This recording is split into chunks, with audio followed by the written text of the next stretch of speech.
How to use emotion in strategy, or another way to put it, how do we win hearts and minds?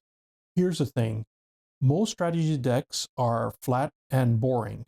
You've got clean slides, a sharp logic, maybe a framework or two, but no one actually cares about it. I've built strategies that look good on paper, only to watch them sink when they were actually published. And there wasn't actually something wrong with the idea. Rather, it was because no one actually felt anything. And if you can't actually stir emotion in people, it won't spark any action. Humans rarely act because of data points. We need more than that. We act because we feel something. And we decide first with emotion and we justify with logic. So when your strategy appeals only to the head and not say to the heart, it doesn't actually end up sticking with people. It might get some nods in a meeting, but it won't actually get people fired up to take action. You have to remember that strategy is both logic and emotion. And it's easy to default to the logical case to change without actually injecting emotion into the story. And that's where the danger is. Strategy without emotion ends up falling flat. You must have both the logic and the emotion to cut through with teams or with your decision makers. So here's how you want to start crafting something that people actually care about. One, start with the pain everyone feels. Start with the frustration. So what's broken? What's pissing people off? What's the thing that people are sick of tolerating, but they're too tired to fix? Every great strategy begins with empathy, and empathy starts with acknowledging that tension people are already experiencing in their business. So if your audience doesn't see their reality in your opening, they'll end up tuning out no matter how good you sound or how smart your ideas are. Shared frustration is sort of the unifier. It says, we see it too, you're not crazy, and it creates a bond that we can reason to and listen. And that's sort of your opening. Once someone sees themselves in the pain, they end up leaning in to understand what it is you have to say and how it can actually change things in the business. And here's how you want to do that. You want to ask the question, what are people complaining about behind closed doors? You want to start to think about digging into frontline conversations or complaints or reviews to uncover the actual real underlying emotional pain points. You want to use plain spoken emotional language. So for example, you don't want to say something like process inefficiencies. You want to say something like, we're tired of jumping through hoops just to get some basic work done. You want to be specific.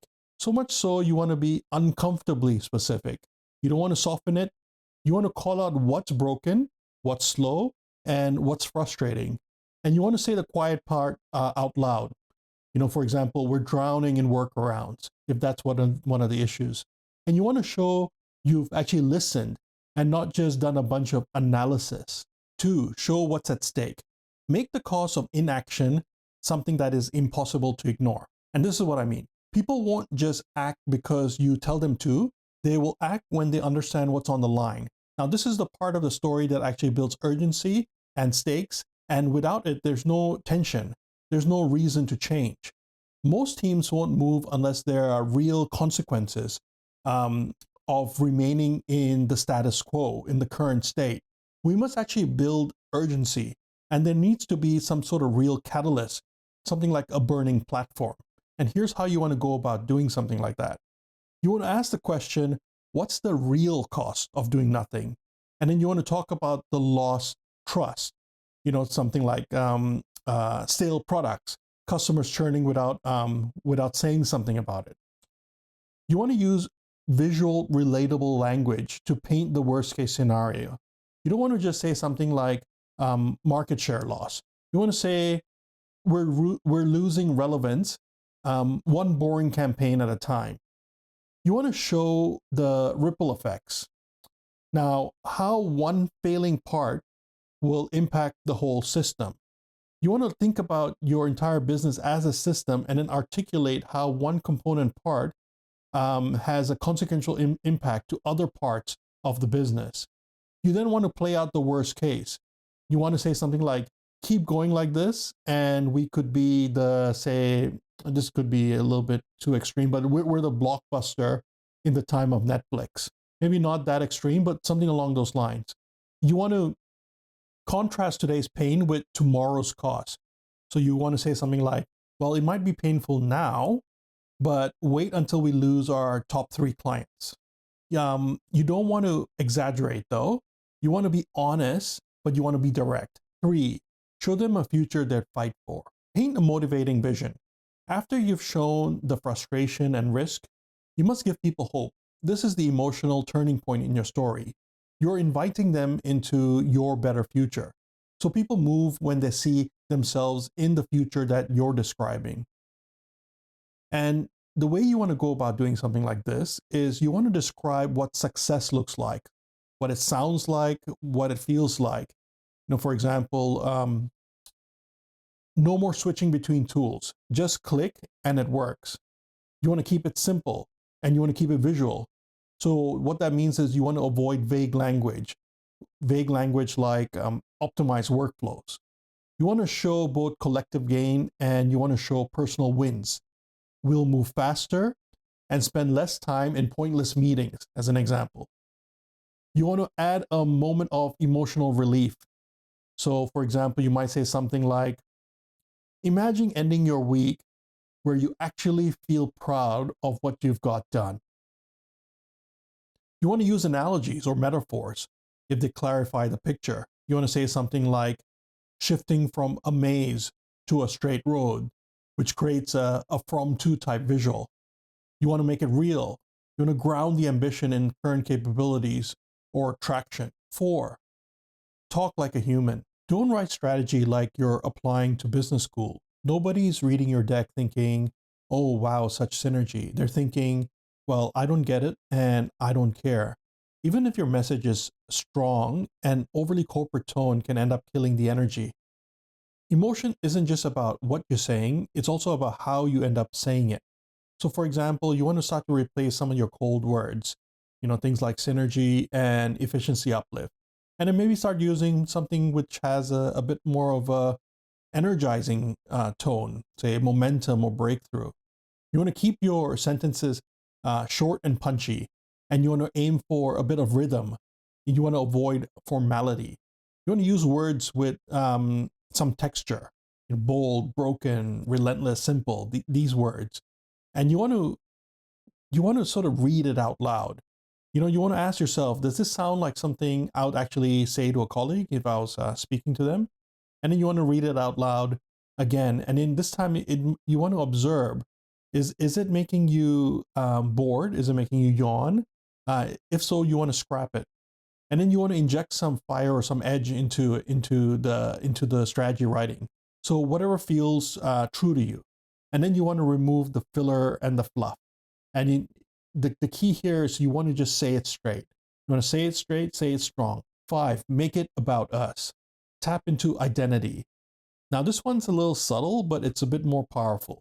What you're going to do here is you're going to go beyond the pitching of strategy. You're now going to go into the shaping of identity. This is who we are, who we're becoming. People need to see themselves in the story. So the best strategies say something about who the company actually is. People don't want to execute, say, someone else's vision. They want to fight for something that reflects who they are and what they care about. This important shift is how strategy becomes a movement. So think about this. When you go about writing the strategy narrative, you want to start including things like we language.